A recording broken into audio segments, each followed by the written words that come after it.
Hi friends, welcome to today's Total Body Core series. We'll get started right away facing the short edges of our mats. Inhale, extend the arms overhead. Exhale, lowering our hands to heart center.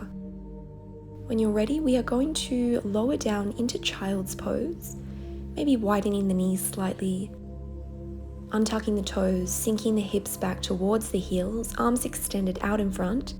And on our inhale, we're going to rise into cat pose, curling the chin towards the chest. Exhale, press back into child's pose. And again, grounding down through the fingertips, engaging the arms, coming up into cat pose, drawing the navel towards the spine. Exhale down into child's pose. A few more like this, finding your own cadence. Finding fluidity between breath and movement. Tuning into any sensations, any guidance that the body is offering, and simply accepting where you're at today. From here, we'll transition into a tabletop position. Knees are hip width distance apart, and we'll step back into plank pose. So, grounding down through the fingertips, wrists are in line with shoulders. Hands are shoulder width distance apart. We're up on the balls of our feet, spreading our toes wide, engaging the core, the quads, the glutes, the outer hips, relaxing the muscles of the face. We are not here for long. Create that engagement, create that mind-body awareness. 2 more slow and gradual breaths. And from here, we'll rotate onto the lateral edge of our right foot, extending our left arm skywards as we come into Vasisthasana side plank on the left-hand side. Working on stacking those hips one on top of another. Arm is extended skywards, relaxing the muscles of the face. The hip that is closest towards the mat is drawing upwards, cinching that waist, engaging the core. Now we'll lower down through center and come up on the other side, pivoting onto the outer edge of the left foot, grounding down through the left arm, right arm raises skywards, coming up into side plank on the right hand side. Again, working on squaring those hips, finding alignment, seeing if you can create some space around the back of the neck. We're not hunching our shoulders. We're keeping everything mindful and controlled. Back to center. This time we'll lower down onto our forearms, keeping the core engaged, pressing down through the lateral edges of the forearms, the fingertips to help you lift up and out of those shoulders. Maybe closing the eyes. Slowing down the breath. You've got this. 2 more breaths and we're going to transition into a low side plank. On your next inhale, we're going to pivot onto the outer edges of our right foot, extend our left arm skywards, grounding down through the right arm, lifting those hips up. And with this variation of side plank, we are working on keeping our forearm in line with the long edge of our mat. This is going to help us find a proper positioning for our shoulders so that we're not compromising our form. 2 more breaths. Slowly guiding your way back through center, and we'll roll onto the other side, coming onto the lateral edge of our left foot, pressing down through the left arm. If you wobble around, that is perfectly okay. This is an opportunity to try again.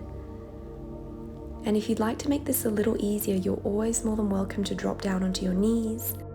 You could alternatively place the top leg out in front for a little bit more stability. 3 more slow and gradual breaths.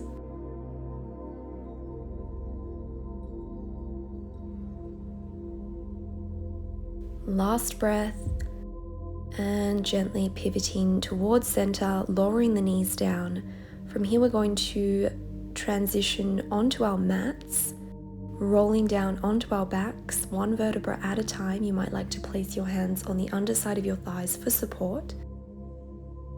We're going to create 90-degree angles with our legs and create some small bicycle movements. Pushing the feet out in one direction. It's a really small movement. Being mindful to keep the knees in line with the hips, ensuring that the lower back remains in contact with the surface beneath you. A good way to help out with this is to engage those core muscles, draw the navel towards the spine, relax the muscles of the face.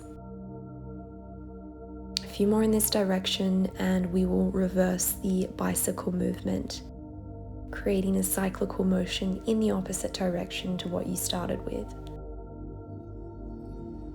You might find it helpful to ground down through your palms, your fingertips, if that helps you find stability.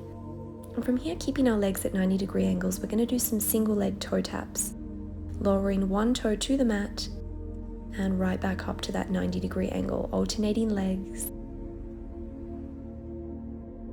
This is a small movement, but it really targets the lower abdominals. It's a wonderful exercise to help us strengthen our core, improve our posture, reduce any lower back pain. And these are brilliant exercises for anyone who notices that they have a slight curvature in their lower back, hyperlordosis. This is going to help support those lower abdominal muscles and improve alignment. You might like to join us in some double leg toe taps, lowering both toes to the floor at the same time, bringing the legs back up, being mindful to keep those knees in line with the hips. It's a small movement. And if this feels like it's too much, you're more than welcome to perform the exercise we've just been doing where we go down for single leg taps. 2 more rounds of double leg taps, and from here we're going to keep our legs elevated, interlacing our fingers behind our head, elbows wide. We're going to extend our right leg and draw our right elbow towards our left knee and back to center. Going on the opposite side. Small and controlled movements, really working on the outer abdominals, the obliques, and working on lifting our shoulders up and off the mat as we come into these side twists. Controlled movements, opposite elbow to opposite knee, extending the other leg out long, really feeling a deep twist in the side body, cinching that waist.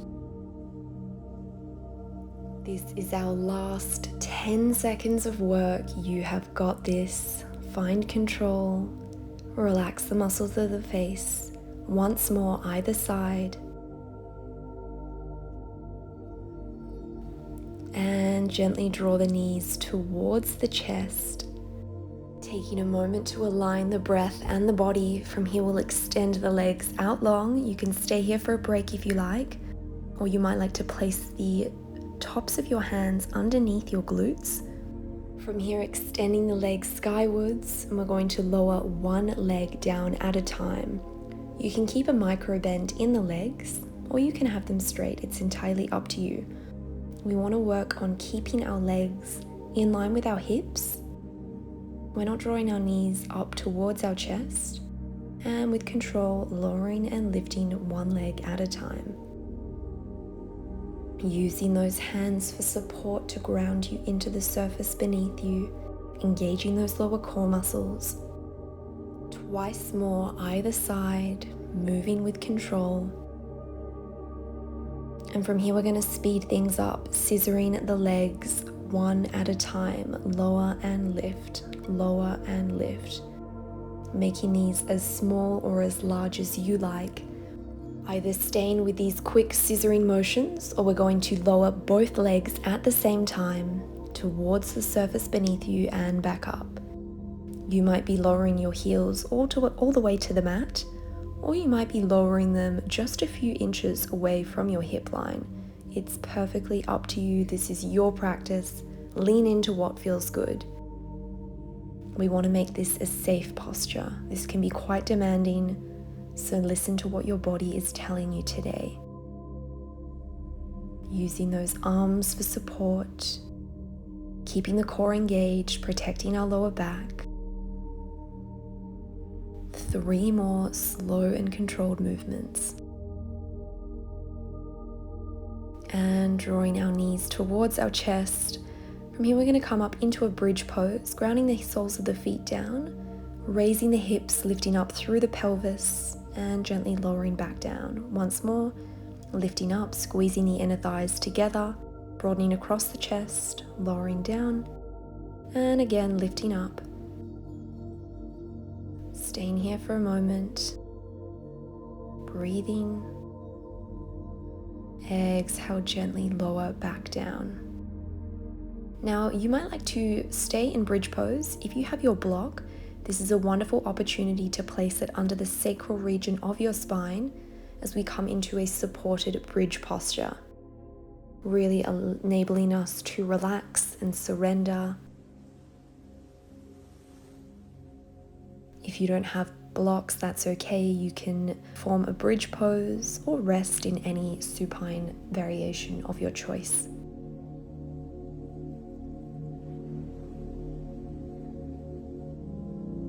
Maybe closing the eyes.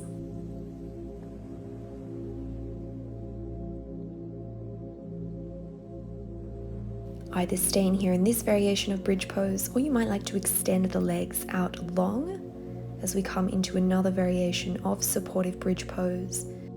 This is a great way to stretch out the hip flexors after we've done a lot of that demanding core work, which facilitates a strong connection to the lower body.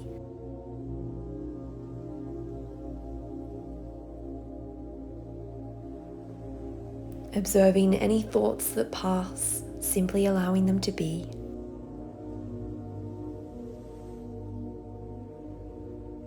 When you're ready, bending the legs, lifting up the hips, removing the block from underneath the lower back, drawing the knees towards the chest, extending the left leg out long, and we'll come into a supine spinal twist, guiding the right leg over to the left side of whatever space you're in.